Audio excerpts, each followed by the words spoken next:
Alin dun ate? Yung Guardians of the Galaxy ba? Ang ganda, di ba? Thank you ate Ang ganda nga. Ay, okay pala, hindi tayo. Ngayon tayo nagkita. Masyado kang busy sa work. Yun nga ate Ang hirap pala magtrabaho, no? Napakadaming mga ina-assign na task kahit hindi ko task naka-assign sa akin. Nakakapagod. Eh, bakit? Masipag ka naman, magaling ka naman.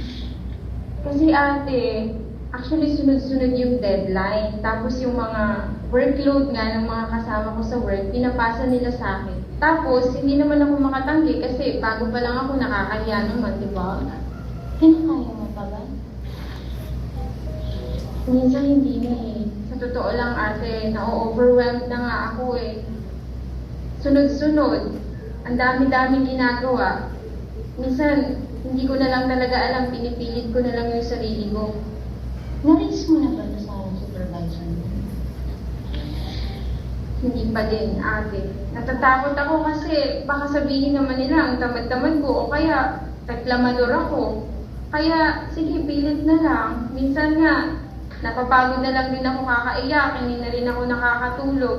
Minsan, naisip ko na lang, tapusin ko na lang kaya lahat. Ang dami mo pala pinagdadaanan, diba? Nagmumuli ako sa'yo. Tapatin mo na ako.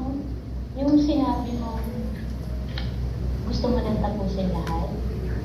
Balak mo kung pakamatay. Hindi ko na alam, ate. Nag-aalala ako sa'yo, Ika. Gusto ko yung, kung ano yung mas makakabuti sa'yo. Andito ako para makinig sa'yo. Or kung gusto mo samahan kita sa isang mental health professional.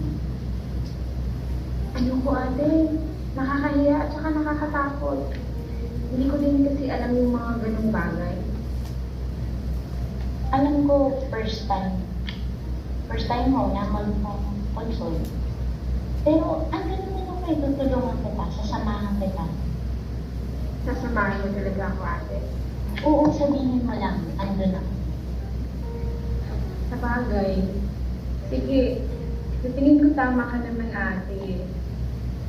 Malapit na lang ako sa isang counselor.